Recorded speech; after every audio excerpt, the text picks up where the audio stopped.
성도 여러분, 간밤에 평안하셨습니까? 하나님의 평강이 오늘 이 아침에도 성령님과 함께 여러분의 마음을 감싸 안으시기를 소망합니다. 오늘도 시편 말씀과 함께 6월 12일 목요일에 새벽 묵상을 시작하도록 하겠습니다. 오늘 말씀은 55편부터 57편까지의 3편입니다. 며칠 동안 연속해서 4편을 봤는데 오늘은 한 편 적군요. 조금 더 마음 편하게 여러분 통독하실 수 있을 것 같습니다.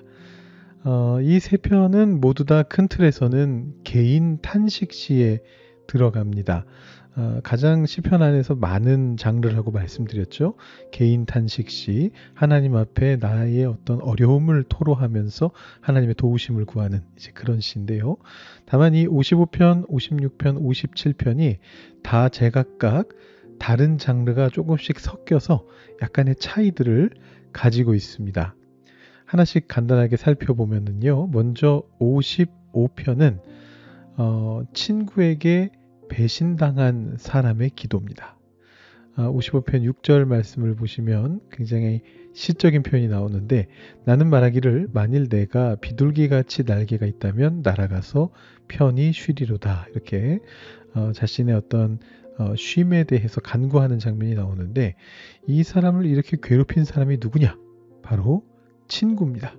55편 12절 13절 말씀을 보시면 나를 책망하는 자는 원수가 아니라 원수일진데 내가 참았으리라. 나를 대하여 자기를 높이는 자는 나를 미워하는 자가 아니라 미워하는 자일진데 내가 그를 피하여 숨었으리라. 그는 곧 너로다. 나의 동료, 나의 친구요, 나의 가까운 친우로다. 이렇게 나와 있습니다. 이 다음 절에 보면 둘이 함께 성전을 거닐면서 함께 이야기했던 시간들이 있지 않느냐 이렇게 말하는데 교회 친구였습니다. 쉽게 말해서 성전 친구였던 사람인데 그 사람이 뒤통수를 치고 배신을 한 그런 상황이고요. 그래서 이 시편 안에는 저주시의 요소들이 등장을 합니다. 이 저주시라는 것 자체는 진짜 저주시가 나왔을 때 다시 한번 말씀을 드리도록 하고요. 내일 말씀인 58편이나 59편도 사실 저주시로 분류가 되기는 하는데 이 저주시적인 요소들이 55편 안에 들어가 있다. 이렇게 보시면 좋을 것 같습니다. 자, 56편은 약간 다른데 어떤 점에서 다르냐 하면 3절 말씀을 보시면 이렇게 되어 있습니다. 내가 두려워하는 날에는 내가 주를 의지하리이다. 이렇게 말하고요. 비슷한 표현이 여러 번 나오는데 11절에도 보시면 내가 하나님을 의지하였은즉 두려워하지 아니하리니 사람이 내게 어찌하리이까. 이렇게 말하잖아요. 그래서 이 56편은 어떤 위기 속에서 자신에게 생겨나는 이 두려운 감정, 어쩔 수 없는 감정이죠. 이 두려움을 하나님을 의지하는 것을 통해서 해소하고 해결하려고 하는 어떤 그런 의도가 그 안에 강하게 드러나고 있습니다. 따라서 신뢰시의 요소들이 등장합니다. 큰 틀에서는 개인 탄식시지만 그 안에는 나는 하나님을 신뢰하고 나는 하나님을 의지합니다. 이렇게 고백하는 신뢰시의 요소들이 많이 등장하고 있는 그런 시다. 이렇게 보실 수가 있겠고요. 자, 그 다음에 57편을 보시면 이 57편은 이것도 역시 탄식시인데 그 탄식시 안에 감사시의 요소가 묶여 있습니다. 그래서 앞부분은 탄식시라고 말할 수 있고 뒷부분은 감사시라고 그렇게 부를 수 있는 내용인데요. 왜 그러냐 하면 하나님께 탄식을 올려드렸는데 응답을 빠르게 받은 겁니다. 결과가 좋아졌다는 뜻은 아니고 하나님께서 확신을 주신 겁니다. 그래서 이 안에 신뢰시의 요소도 들어가고 찬양시의 요소도 포함되어 있습니다. 이 감사와 신뢰와 찬양을 다 담고 있는 바로 이 57편의 후반부 구절을 우리가 이제 곧 묵상하게 될 건데요. 여기에 보시면 후렴구 같은 구절이 있습니다. 5절과 11절에 동일하게 등장하는 후렴구가 있는데 제가 한번 읽어드려 보면요. 하나님이여 주는 하늘 위에 높이 들리시며 주의 영광이 온 세계 위에 높아지기를 원하나이다. 이렇게 고백하는데 바로 이 고백을 통해서 앞에 탄식시와 뒤에 있는 감사시가 하나로 묶이면서 하나님께 영광을 올려드리는 그런 내용으로 이 57편이 마무리가 됩니다. 자, 자세한 내용은 조금 이따가 저희가 묵상 시간에 보도록 하고요. 자, 그 전에 한두 가지만 더 짚고 넘어가 보겠습니다. 자, 여러분 앞에 보시면 시편의 제목이 적혀 있는데 55편에는 다윗의 마스길 이렇게 적혀 있고 56편과 57편에는 다윗의 믹담시 이렇게 적혀 있습니다.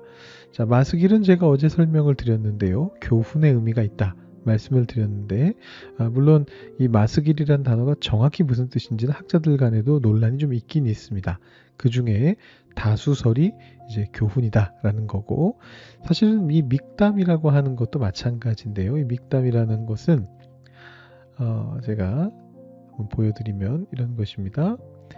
시편 모음집의 이름이었던 것 같다 이렇게 사람들이 추측을 하는데 이 믹담이라고 하는 단어의 그 어근은 뭐냐 하면 카탐이라고 하는 어근인데 이 어근이 아마도 무언가를 새기다. 어디에다 새기느냐 하면 비문 같은 곳에 새기는 것을 말하는 것 같습니다. 그래서 이게 믹담이라고 하는 형태가 되면서 이것은 새겨진 것, 기록된 것 이런 의미로 아마 해석이 될 수 있겠고 요즘 표현으로 말하자면 공용 아카이브라고 볼 수 있는 이제 그런 의미의 단어인 것 같습니다. 그래서 시편이 오늘날의 형태로 150편으로 묶이기 전에 제각각 다른 형태의 어떤 모음집들로 나뉘어져 있었을 텐데 그 중에 하나의 이름이 믹담이었을 것이다 라고 그렇게 추측이 되고 이 믹담에 해당하는 것들은 이렇게 오랫동안 보존하기 위해서 이렇게 아카이브 시켜놓은 새겨놓은 것들을 말하는 것이다. 아마도 이렇게 추정을 하고 있습니다. 자, 그 다음에 56편에 보면 또 이런 표현이 나옵니다. 제목 바로 위에 보시면 알다스헷이라고 하는 단어가 등장하고 있습니다. 56편이 아니고 57편이군요. 그래서 다윗의 믹담시 인도자를 따라 알다스헷에 맞춘 노래 다윗이 사울을 피하여 굴에 있던 때에 이렇게 되어 있는데 이 알다스헷이라고 하는 말의 의미는 멸하지 마소서 이런 의미입니다. 그래서 이 경우에는 어떤 노래의 제목인 것으로 추정이 됩니다. 그러니까 무슨 얘기냐 하면 시편 57편을 찬양할 때에는 아주 유명한 찬양, 당시에 회중들에게 유명한 찬양이었겠죠. 멸하지 마소서라는 찬양의 곡조에 맞춰서 부르시라 라고 그렇게 안내하는 이제 그런 내용이라고 보실 수가 있겠습니다. 오늘날 지금 현재 우리가 사용하고 있는 새 찬송가에는 지금까지 지내온 것이 음이 하나밖에 없잖아요. 지금까지 지내온 것 이렇게 부르는데 예전에 저희가 보던 통일 찬송가에는 두 개가 있었습니다. 같은 가사로 지금 이것이 있었고 또 하나는 복의 근원 강림하사의 노래가 붙어서 지금까지 지내온 것 이렇게 되는 그 두 개가 나란히 찬송가에 이렇게 들어있었던 적이 있는데 그런 케이스인 거죠. 지금까지 지내온 것이라는 가사를 복의 근원 강림하사에 붙여서 불러라 이런 취지로 쓴 것과 비슷한 얘기입니다. 이 57편을 읽을 때는 멸하지 마소서 이것은 이사야서를 보면 그 포도를 수확하고 나서 그 수확을 감사하는 어떤 그런 노래였던 것 같습니다. 그래서 그 노래에 맞춰서 불러라 이런 뜻으로 알다스헷에 맞춰라 이렇게 적혀 있는 걸로 보시면 될 것 같습니다. 요거는 뭐 사소하게 여러분들이 읽으시면서 궁금할 만한 것들 알려드린 겁니다. 자, 이제 아까 말씀드린 대로 57편의 후반부 말씀을 우리가 묵상해 보도록 하겠습니다. 먼저 7절부터 11절까지의 말씀 제가 읽어드리겠습니다. 하나님이여 내 마음이 확정되었고 내 마음이 확정되었사오니 내가 노래하고 내가 찬송하리이다. 내 영광아 깰지어다. 비파야 수구마 깰지어다. 내가 새벽을 깨우리로다. 주여 내가 만민 중에서 주께 감사하오며 문 나라 중에서 주를 찬송하리이다. 무릇 주의 인자는 커서 하늘에 미치고 주의 진리는 궁창에 이르나이다. 하나님이여 주는 하늘 위에 높이 들리시며 주의 영광이 온 세계 위에 높아지기를 원하나이다. 아멘. 자, 시편 57편은 탄식시와 감사시로 나뉜다 말씀드렸는데 지금 우리가 읽은 후반부는 탄식시에 뒤따라 나오고 있는 감사시에 해당하는 부분입니다. 자, 이 말씀은 시편 108편에도 1절부터 5절까지 거의 동일한 내용이 실려 있고요. 그리고 내용 자체가 굉장히 찬송과 감사를 담고 있기 때문에 찬양으로 많이 불려지는 그런 부분이기도 합니다. 그래서 나중에 저희가 듣게 되겠지만 내가 만민 중에라든가 모든 상황 속에서라든가 이런 유명한 찬양을 이렇게 불러보게 되는 그런 시편이고요. 하나님의 응답을 믿으면서 감사하고 찬송하고 하나님에 대한 신뢰를 선언하고 이제 그런 내용이 여기에 담겨져 있습니다. 그냥 읽어봐도 좋고 외우게 되셔도 아주 좋은 그런 말씀인데요. 자, 근데 오늘은 그 중에 한 가지 묵상을 짚고 넘어가 보도록 하겠습니다. 자, 오늘 말씀 속에 보면 주님께서 하늘 위에 높이 들리셨다라는 그런 표현이 나옵니다. 11절에 보시면 하나님이여 주는 하늘 위에 높이 들리시며 주의 영광이 온 세계 위에 높아지기를 원하나이다. 이렇게 적혀 있습니다. 자, 주님이 하늘 위에 높이 들린다라는 것이 도대체 무슨 의미일까요? 자, 이 문구는 우리가 방금 읽은 이 감사 찬양 후반부에만 덧붙어 있는 것이 아니고 그 앞에 탄식시 전반부에도 똑같이 붙어 있습니다. 1절과 4절 그 뒤에 붙어 있는 5절 말씀에 토시 하나 다르지 않게 똑같이 적혀 있습니다. 자, 이 감사와 탄식 전체를 놓고서 주님께서 하늘 위에 높이 들려 계신다는 것이 무슨 뜻인가를 우리가 물어봐야 된다. 이런 얘기인데 여러분 이 탄식시의 정황을 이해해 볼 필요가 있습니다. 이 시인이 굉장히 어려움을 겪고 있는 그런 상황인데 그런 어려움 가운데서도 그 어려움을 훌쩍 넘어서 역사하시는 그 하나님의 역사하심을 기대하고 있거든요. 1절 말씀을 보시면 이렇게 적혀 있죠.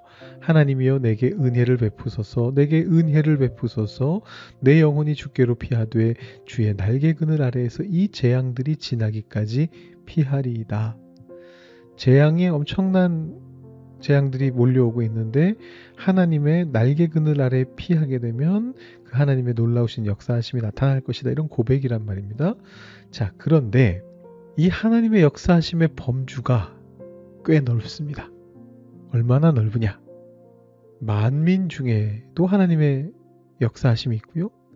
문나라 가운데에서도 하나님께서 역사하십니다. 바꿔 말하면 온 세상 가운데에서 하나님의 역사하심을 발견하게 되는 겁니다. 자, 이것이 무슨 말인가? 당연한 거 아닌가 여러분 이런 생각하실 수도 있겠어요. 하나님의 역사하심이 온 세상 안에서 발견되는 게 너무 당연한 게 아닌가 이렇게 생각하실 수가 있는데 제가 한번 이렇게 질문 드려 보겠습니다. 여러분 하나님은 캐나다에도 계신가요? 지금 이 순간에 여러분들이 그렇게 당연히 고백하실 수 있을 거예요. 캐나다 땅에서의 삶을 살아오셨지 않습니까? 살아오시는 동안 하나님의 역사하심을 경험하셨지 않습니까? 자, 지금은 그렇다고 고백할 수 있는데 처음 이 땅에 오셨을 때에도 그렇게 확신 있게 고백할 수 있으셨던가요? 하나님이 내가 한국에 있을 때 나를 지켜주셨던 하나님이 여기 이 캐나다에서도 나를 지켜주신다라고 그렇게 확신 있게 여러분 고백하실 수 있으셨습니까? 우리 어르신들 중에는 캐나다로 바로 오시지 않고 다른 곳을 거쳐오신 분들도 계세요.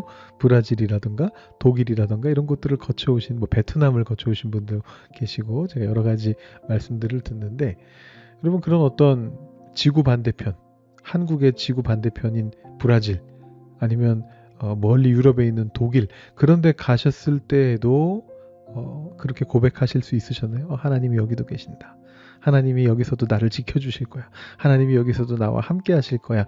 당당하게 그렇게 고백하실 수 있었나요? 여러분 그나마 브라질이나 독일이나 캐나다는 기독교 국가이기라도 하거든요. 브라질은 카톨릭이긴 합니다만 독일은 루터교고 캐나다는 스코틀랜드 전통이 남아있죠. 장로교가 굉장히 강한 개신교 국가입니다. 자, 그런데 이런 곳에서야 당연히 우리가 와서 그래도 교회도 여기저기 있고 하나님이 여기도 계시는구나 안심할 수 있지만 이스라엘 사람들의 마음을 한번 돌아보시면, 자, 이 이스라엘 사람들이 예를 들어 자신들이 있었던 성전이 있었던 예루살렘으로부터 쫓겨나서 포로로 어디론가 끌려가게 되거나 먼 곳으로 이주하게 되었을 때 그 당시 사람들의 사고관 속에서 하나님이 그 땅에도 계신다라고 과연 그들이 고백할 수 있었겠는가 물어본다면 쉽지 않다라는 것입니다. 그런데 이스라엘 사람들이 자신들이 살아가던 그 공간 안에서 무엇을 보았느냐? 하늘을 올려다 보았습니다. 그리고 놀랍게도 그 하늘 안에서 하나님의 영광을 발견하게 됩니다. 그래서 알게 되는 것입니다. 아, 내가 살아가고 있었던 하나님의 성전이 있었던 예루살렘과 내가 지금 살아가고 있는 이 땅과 어차피 하늘로 연결되어 있구나. 그 하늘 위에 주님이 높이 들리시고 하나님의 영광이 거기에 임하고 있구나. 내가 살아가고 있는 지금 여기에도 그것이 임하고 있구나. 이것을 발견하게 된 겁니다. 이방 신들의 신전이 즐비하게 널려 있는 그 땅 속에서 하늘 위에 하나님의 영광을 발견하게 됐던 것입니다. 여러분, 이것은 상당히 보편적인 가치죠. 기독교 시인인 김남조라고 하는 시인이 설일이라고 하는 시를 썼는데 제가 굉장히 좋아하는 시라서 종종 인용해드리곤 합니다. 거기에 이런 내용이 있습니다. 혼자는 아니다. 누구도 혼자는 아니다. 나도 아니다. 실상 하늘 아래 외톨이로 서보는 날도 하늘만은 함께 있어주지 않던가. 이렇게 고백한 김남조 시인은 다음 연에서 이렇게 고백합니다. 삶은 언제나 은총의 돌층계에 어디쯤이다. 사랑도 섭리의 자갈밭에 어디쯤이다. 이스라엘 사람들이 고백했던 고백이 신약에 이르러서 예수 그리스도께서 십자가에 들리시고 이후 하늘로 들려 올라가실 때 승천의 순간에 예언적으로 성취가 됩니다. 주님께서는 하늘 위에 높이 들리셨습니다. 그로 인해서 주의 영광이 온 세계 위에 높아졌습니다. 그 일이 만민 중에 선포됩니다.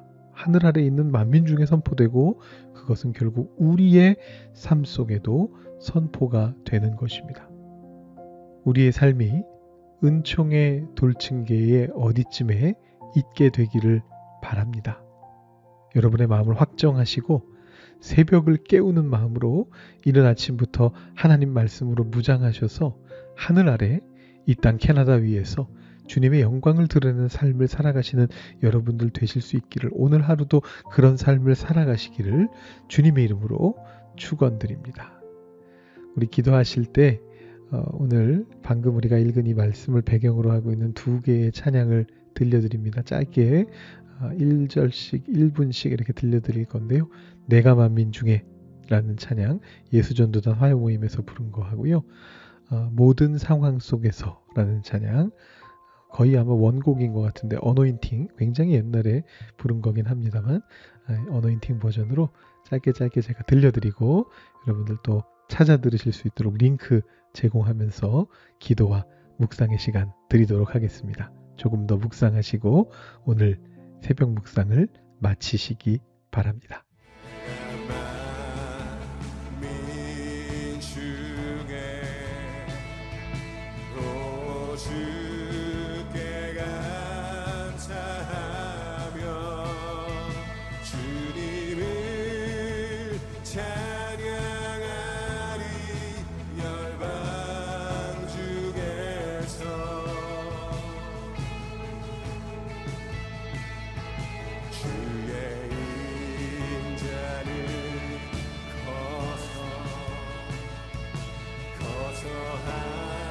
하늘에 미치고 주의